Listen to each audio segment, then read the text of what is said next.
Hello. Awesome. Hey, how are you? I am doing well.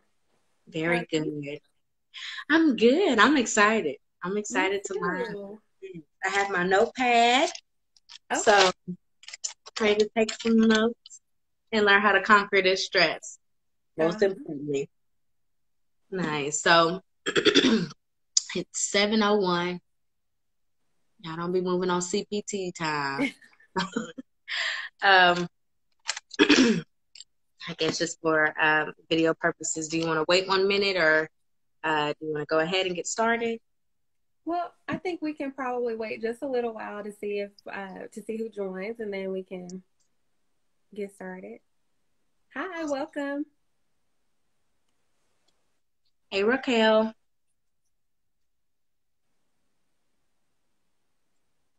We are just waiting.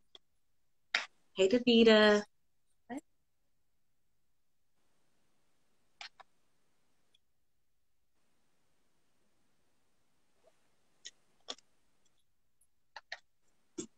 Hey, everyone.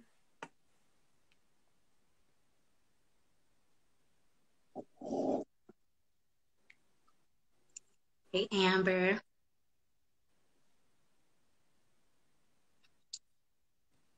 So we are just waiting briefly while some folks get in here, and then we'll get started.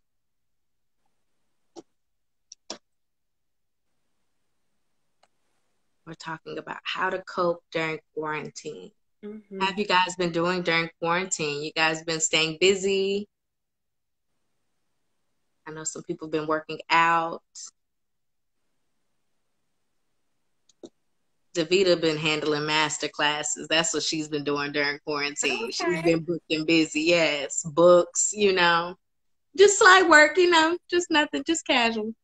Amber's starting Good. a podcast. That's what she's been doing during quarantine. Hey, and Raquel, her clothing line's popping. Okay, working. Yes. Well, maybe we can Now I think we can dive go ahead and in. get started. Awesome, awesome. So very quick, we have chill counselor here before us, Miss Cori Hill. She is a counselor, of course, out in Dallas, Texas.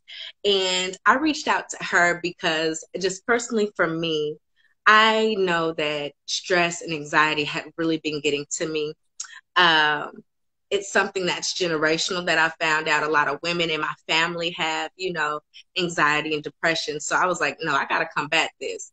And being a person, I would like to say of slight influence, but just a person who brings things to the media and to her peers, I'm like, what better way for us to really align with our purpose and our goals than checking this stress at the door? We're 2 months into quarantine now. We're pretty much dealing with what they're calling the new normal. So I just Mm-hmm. wanted to provide myself and the other men and women on my page access to a therapist who can give us the tools that we need from an expert, not an influencer, but from an expert on this is how and why and the ways you can deal with and combat stress during COVID-19. Okay. Mm-hmm. So that's awesome. I'm super excited to have Cori here. So we can go ahead and jump into it. So Okay. Well, go ahead. okay. Yep, go ahead. I was just saying I'm happy to be here. Thank y'all for joining us. That's all I Awesome. wanted to say. Okay. So, if I can just be completely like just very, very blunt about it, 2020 has not seemed like it's been it. Okay. Like It's not it at all. 2019, not at all. Like 2019, we were ready for 2020. People were in October talking about 2020 price Yeah. going up. We were ready for 2020. And then 2020 came. New Year's, we were Mm-hmm. good. And then February, Kobe, right? That was the first Mm-hmm. huge impact. We lost Kobe Bryant and his beautiful daughter, Gigi. And Mm-hmm. if you have any type of empathy, you mourned. You mourned with Right. his family and with his wife during that process. And so that was the first traumatic experience that we all kind of encountered as a world. Then the second one was we heard something about Corona. And so I'm like, dang, they just recalled that beer. That's messed up, you know? But I'm bougie now. I drink wine. You know, we had no idea it was a virus, right? And then they started saying something about, you know, it might be really deadly. And then they started talking about masks and gloves and then Germex. And then all of a sudden it was like the city shut down and you can't go see your mom. Like that quick, you know? And it hit everybody off guard, right? So as we're going through this happening and adjusting to the new normal, what can we do to kind of just get used to what is now? Right.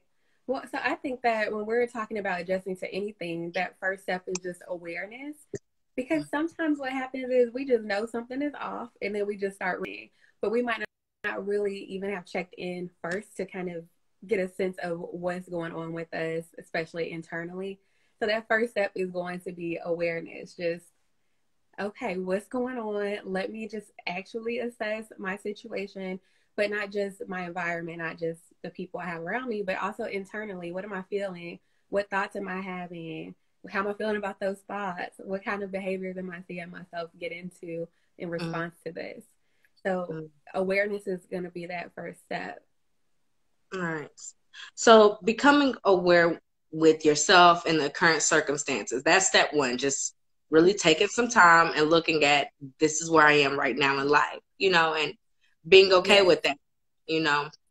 I think one thing that reminds me of is like being aware of what you are and kind of being encouraged, even though you are where you are. Because I know some of us, when it happened, that was not where we were supposed to be. That's not where the story was supposed to pause, you know? No, I needed 2 more months for this. Or, you know, this isn't ready. God, I don't have all the things that I need to go, you know? But this circumstance has pushed us out to, well, you got to go anyway. Just trust it. So when you're becoming aware and you're not where you want to be, maybe, how do you tweak those thoughts and that mindset? Like, I can't believe you're in this circumstance. I can't believe you're in this situation. How do you encourage yourself from that? Well, so that's where coping is going to come in, because acceptance is easy to say, but it's not always easy to get there. And so what's happening for us during this time is we're out of control.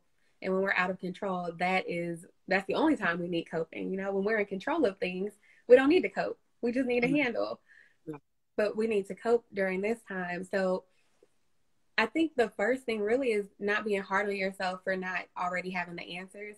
If you have survived a pandemic before, you know, you should be on the news telling people what to do, right? Like most of us have not been in anything like this before. So you have to give yourself a break for not knowing exactly what to do or not feeling positive about everything. There's not a lot of information that we have right now where you can say, okay, yeah, I know things are going to be okay.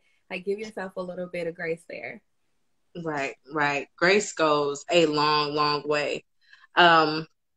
One thing about giving yourself grace and looking at where you are is just really, you know, understanding. I don't know if anybody else has seen these posts. It's a jump really quick, but the post, and it's like, one of them says, if you didn't, you know, start your business, or if you're not hustling during COVID, like, it's not in you anyways. You ain't built like me. And there's other ones, you know, if you're not starting a new skill or doing this and that and the other, then, you know, your discipline is not easy. And, you know, I'm like, can we have just a little bit more grace than that? You know, people are dealing with the pandemic, you know, millions of people have lost their jobs.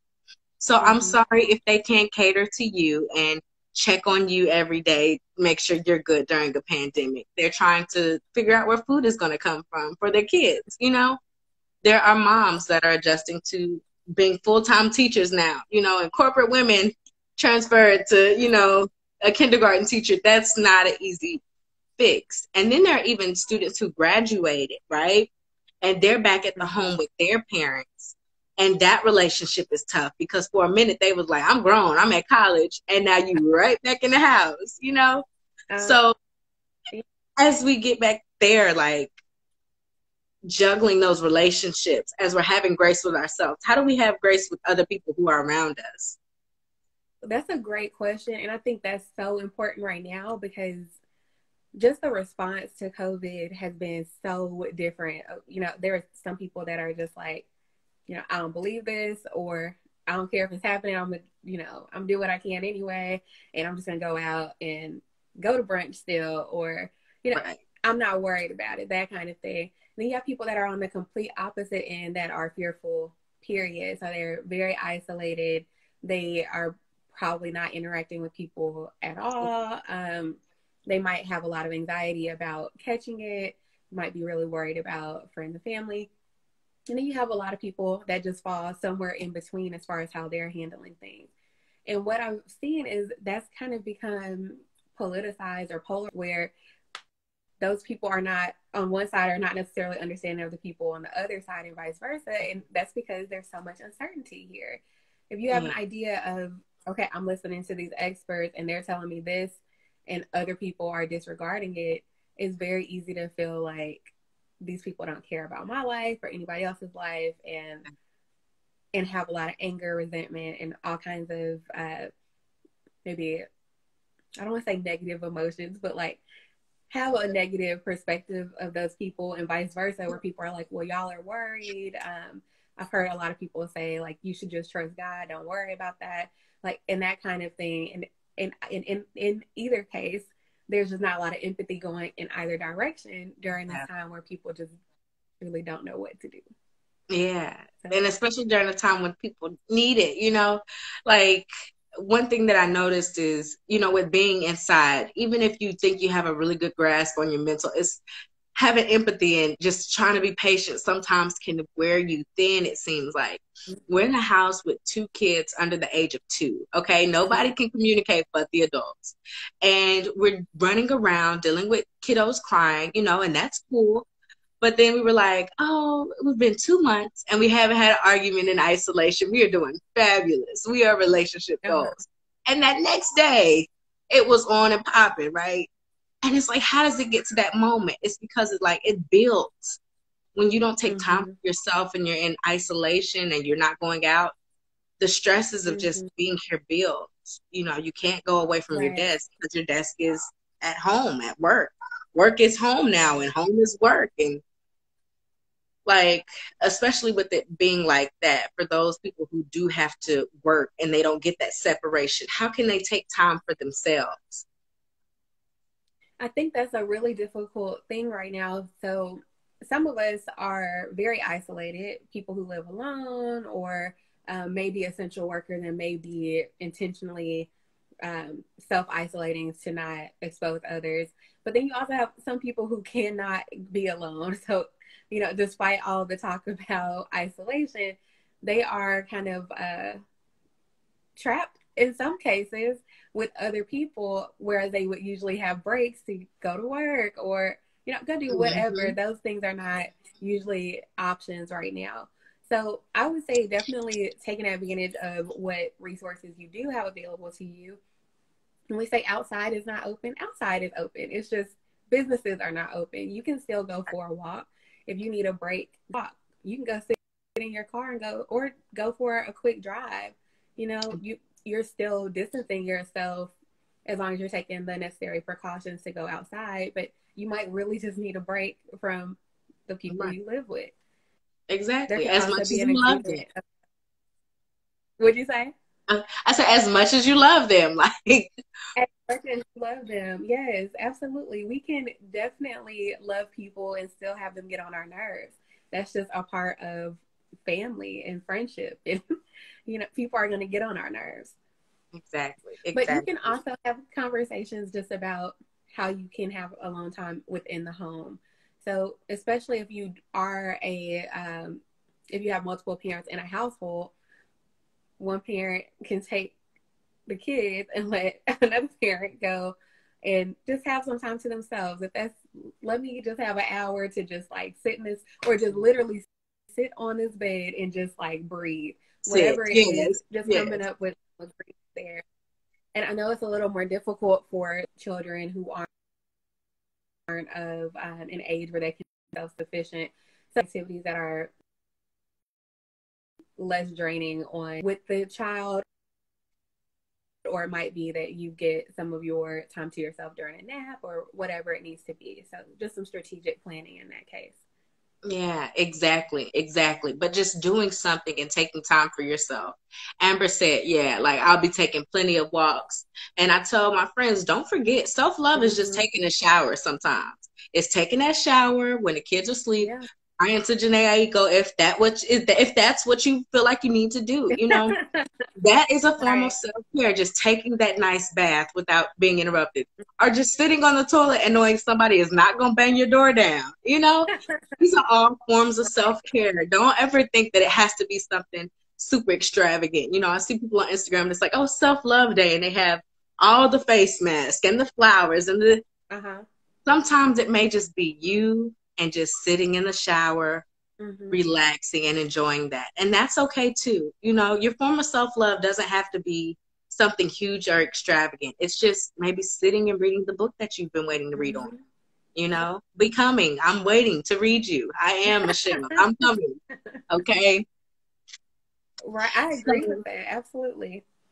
awesome. Awesome. One thing that another person had told me to do, I asked people, what's keeping you, further, thinking beyond, not getting depressed. And someone said, I try to look beyond right now.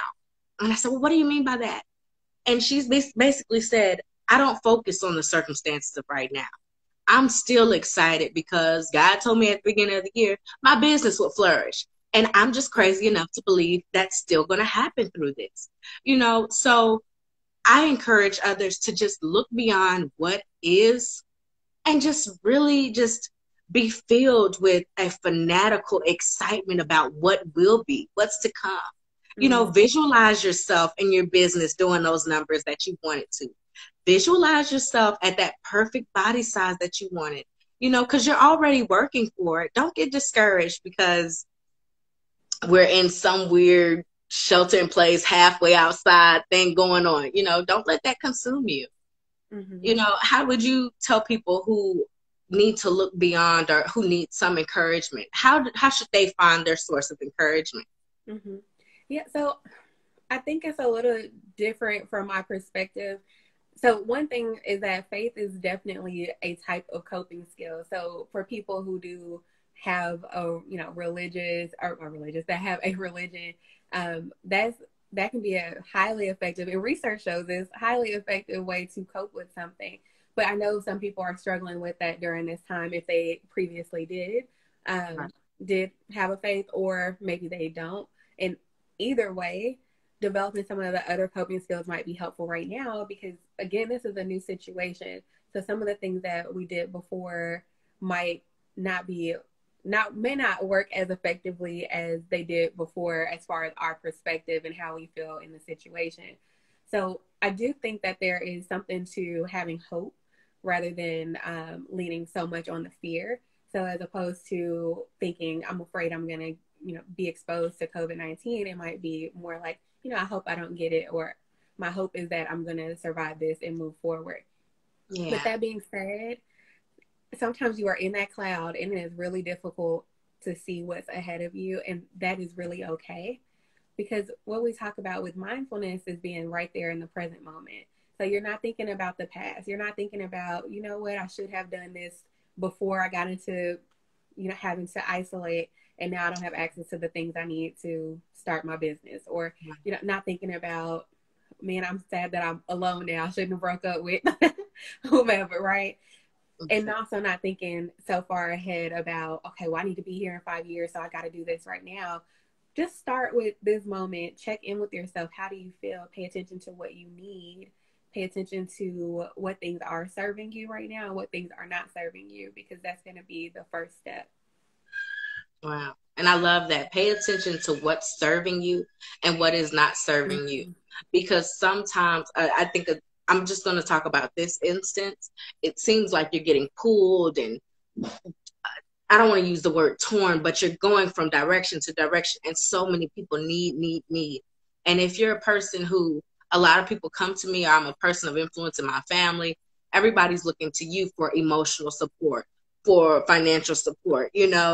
And so it can be a lot, but focus on what is serving you and what doesn't. Yes. And that includes everybody, family, friends, whoever. You have to make sure you're good. I have a quote that I love to say, if you're not good, then you're no good, you know? So make sure your mental is together, because you Right. can't help others. You can't pour into others pouring from an empty cup, Right. you know? Absolutely.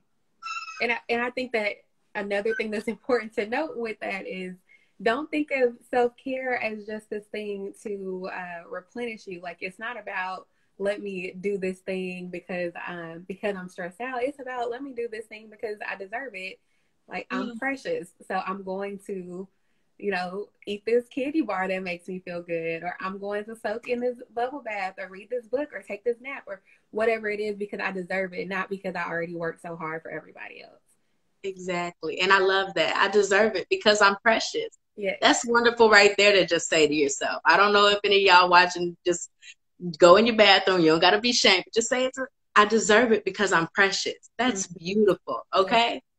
And one thing that she said, watching what you say and your thoughts and stuff. Don't worry about the past or, oh, I should have done this.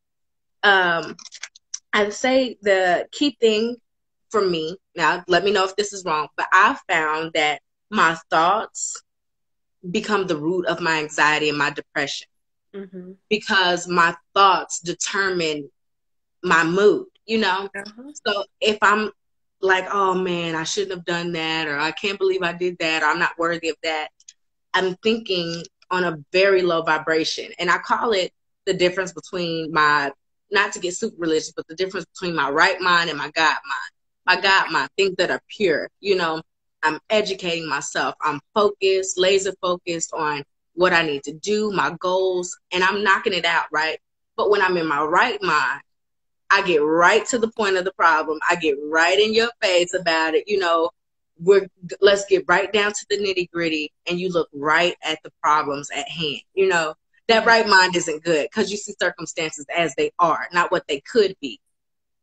So beyond prayer, beyond reading scriptures, like, how can I control my thoughts? Giving myself grace. Is there anything that maybe I should start saying to myself? Yeah. So, I mean, this is going to get annoying, but honestly, awareness is everything. You've got to be able to identify what those thoughts are. So sometimes it helps to work backwards from a feeling. So if I notice, oh, I'm feeling guilty. Okay, what happened before that? Well, I procrastinated and didn't do this project I said I was going to start. And then kind of identifying like what happened in between. What did I think? What did I say to myself about that? Was it, I'm lazy? Was it, I'm not good enough, or I'm worthless? I'm not a hard worker. What kind of negative things did I say to myself that produced that uncomfortable feeling of guilt? And so being able to identify that and then challenge those thoughts so that you can have a different feeling, that's the key. So instead of saying I'm lazy, maybe I was just tired. Okay, so maybe I could take a nap. It might be more like, I took care of me in that moment. I did something that I needed to do, as opposed to getting started on that project. And that's where self-compassion comes in. So when we talk about grace, that's right in line with self-compassion. It's just being aware of where you are and accepting that, and allowing yourself to be human and flawed, and not feeling like you don't have permission to not be perfect. Exactly. Like, work-life balance. Give yourself what you feel you deserve in that moment. Like, some days I'm hustling. Some days, if the kids are taking a nap, that's where you can find me. And I don't feel bad about that, because sometimes I need that. I just saw The Last Avengers, right? How long has that movie been out? Years, right?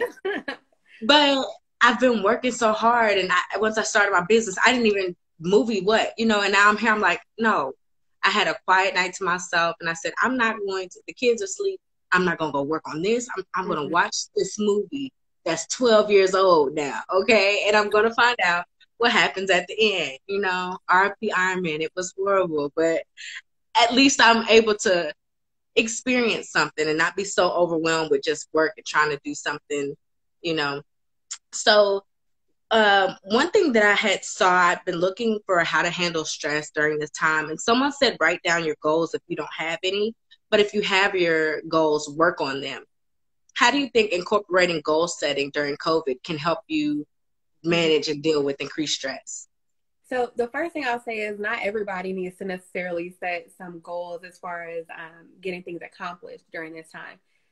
Some of us were running around, getting tired, being burnt out before what is now an opportunity to rest came about. So for some people, if you were already that person that was always busy and you were saying, well, I don't have time for self-care, or I have to do this and I have to do that, this might be a time for you to actually chill. Like, you might not need to set a goal other than let me just be and not worry about doing. Now, for other people, and maybe somewhat for some of those people, this can be an opportunity to do those things that the memes talk about, like starting a business or, whatever it might be. It might just be cleaning out your closet or whatever. If those are some things that you really do want to do, not just because you think you should, but you actually want to do those things, then yeah, you can set some goals during this time to kind of take advantage of some of the time you might have. But don't feel like you have to do it, because if you're painting this picture of yourself as this person whose house is always organized, whose life is always together, and you're trying to live up to that, that's just going to create more stress, right, more anxiety. And that's not what we're looking to do. We're just looking for opportunity in this space.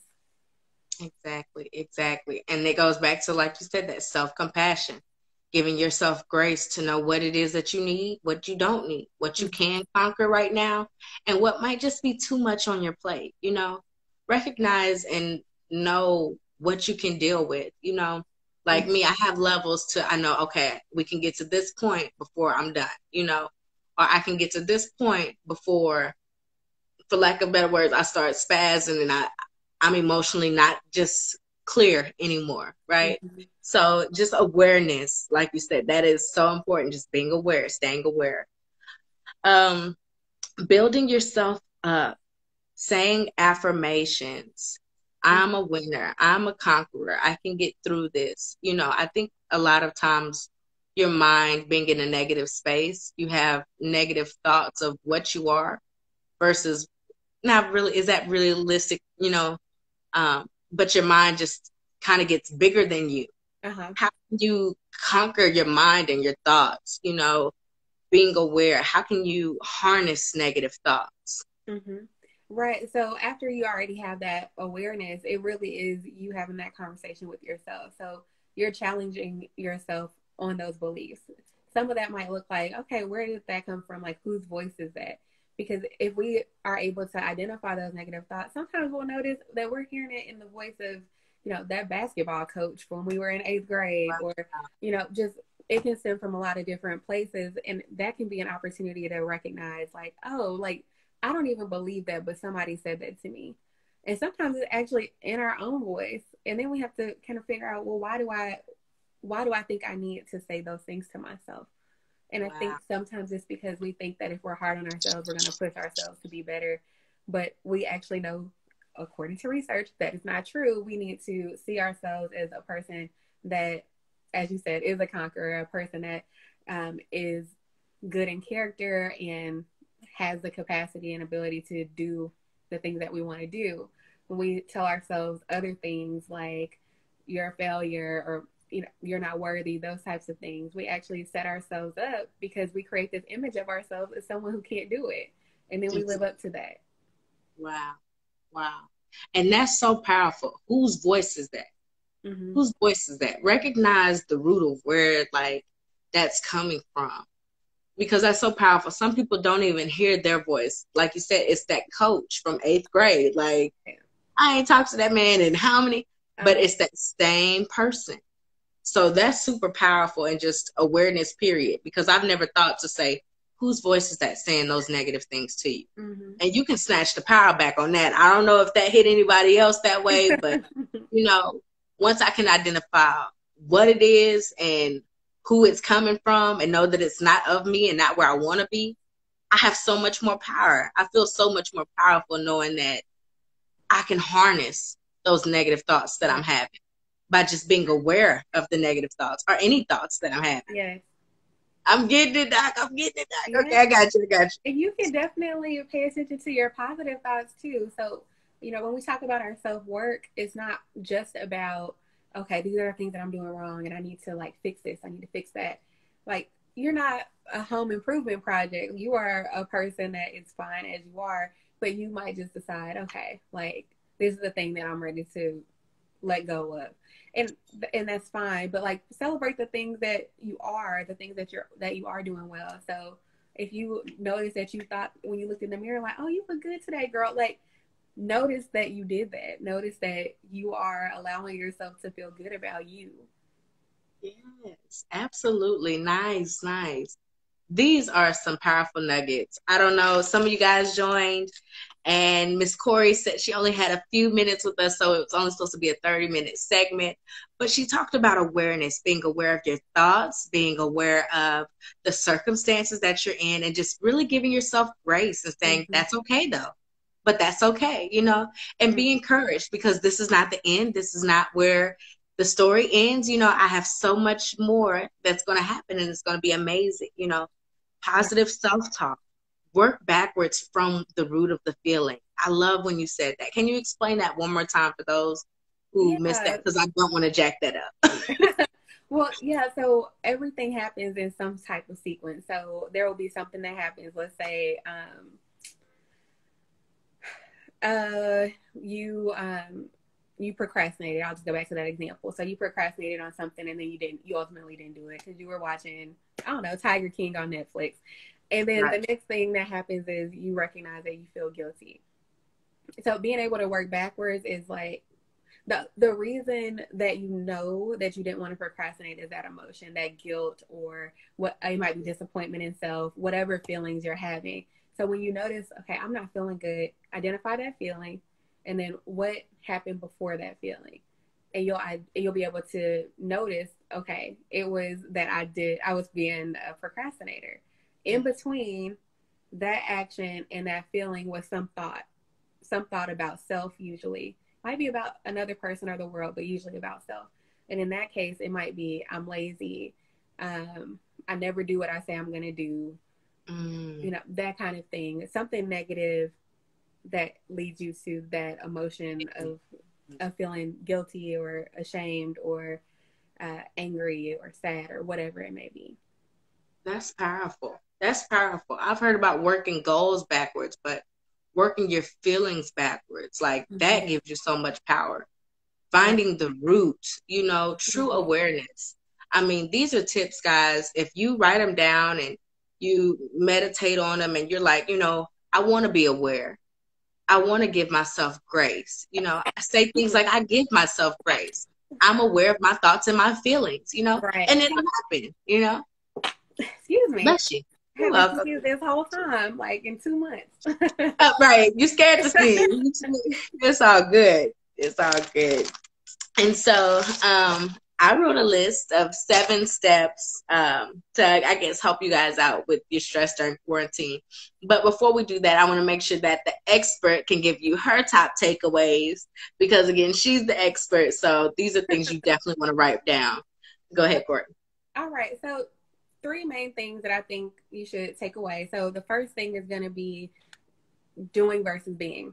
So, we talked about those memes that are like, you need to start a business, and if you don't come out of this with more money and all of those types of things, you don't have to worry about doing right now. For some people, again, it might be very therapeutic to do some things, or it might be a great opportunity to get some things accomplished, but don't feel like that's an obligation during this time. Just focusing on being, like, in this moment.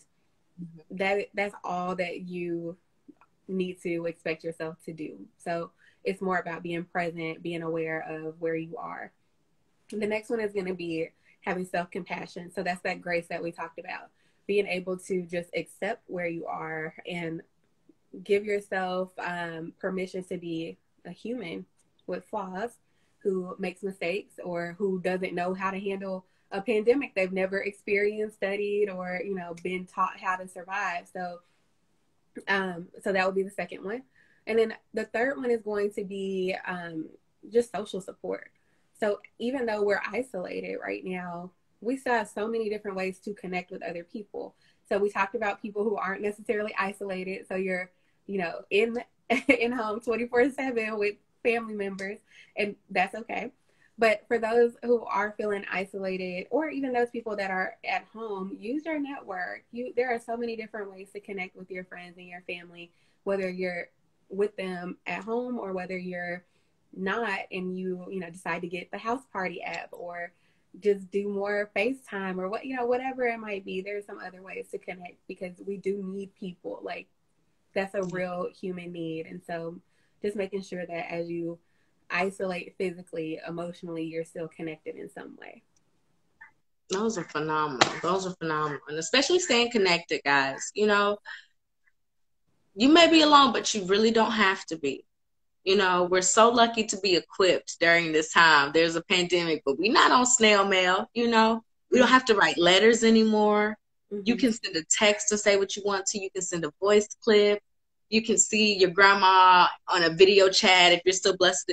There's so many things and like just so many blessings, okay? Mm-hmm. Just take the time to have gratitude, you know. I think sometimes that gets overlooked, you know. Sometimes it's simple like, thanks for the couch. I got a nice couch, you know. My skin is really nice. My skin is nice. It's popping, you know. Right. Oh, look at my car outside. It's a little janky, but I still got my car. You know, there's so much to be grateful for. Mm-hmm. There's so much to be grateful for. And there's so much opportunity, especially in this moment when you're dealing with those negative thoughts, to lift yourself up and encourage yourself and use those positive things that you can see to be grateful for to help lift your spirit. Yes. Awesome. So very quickly, I know she's headed out, but these are just 7 tips that I had in addition to Cori's. Filter what you watch, listen, and read. The news. I've worked in media before. You know, they're not talking about every single positive story. Sometimes I don't want to say exaggerate things, but they will highlight, you know, things that will get views. Okay. And sometimes that's the craziest circumstance that the percentage was super small of it happening, but that's what they're going to highlight. So just filter what you watch, filter what you listen to, filter what you read. You know, it's a sensitive time. Okay. Stay hopeful. Visualize your business growing. Like I said, visualize yourself at, you know, that weight that you're working towards, that you're doing those crunches for, you know. Get fanatical about your future. Be excited about it. Like you said, being versus doing, you know. Being productive. You can watch your time, make a calendar, a to-do list, but also have balance. Have balance. And be okay with not hitting everything on your to-do list. That's okay too. You know, it won't be the end of the world for my people who like, I got to get it done. You just got to make sure you're good and your mental health is good. That's all you got to do right now. Okay. If you want to do some goal setting, daily, weekly, monthly, yearly, little small things, you know, every day I'm going to drink a bottle of water. I'm going to make sure I drink this bottle of water for my health. It starts that small and it compounds over time. So just, you know, write out a goal and stick to it and let that be your new challenge for yourself. How long can I do it? Will I break the chain? Take some you time, your walk, sitting in the car, you know, and build yourself up with affirmations. I'm a conqueror. I'm bigger than my anxiety. I have a purpose and a destiny and a calling on my life. Just really encourage yourself. Look up different affirmations to deal with stress and depression, and just start speaking with tenacity over that spirit of anxiety and fear. You know, you can do it. And there's a huge support system, especially on social media, to help you. Okay. And then control your thoughts and challenge your negative thoughts. Try not to entertain it, you know. Reach out to people and say, hey, I love your content. Reach out to people like Cori, who are therapists, you know, get that expert opinion. You have a coping class, free coping class. Yeah, so there is a coping skills group that is called Reset Your Mindset. And I started it maybe the second week of COVID. I can't remember how far into it we were. But the second group has started. It's actually about to end next week. So I'll be taking new members after that. And it might be the last time I'm offering it for free. So definitely send me an email if you're interested. Exactly.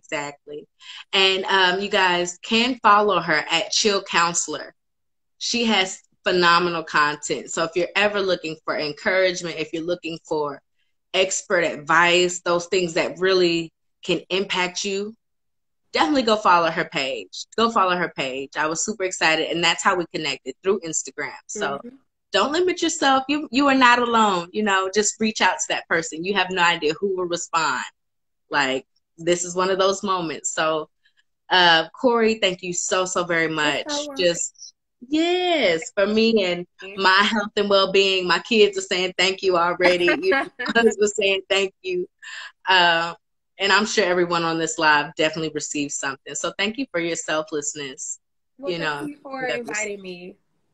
I Awesome. appreciate that. Awesome. So you guys go follow her at Chill Counselor. She has some phenomenal things coming up. You don't want to miss that. We also have some phenomenal things coming up on this side, but we'll talk about that at another time. Cori, again, thank you so much for tuning in, and we will see you guys later. Thanks. Thanks, Amber. Oh man, I don't know how to get out. Okay.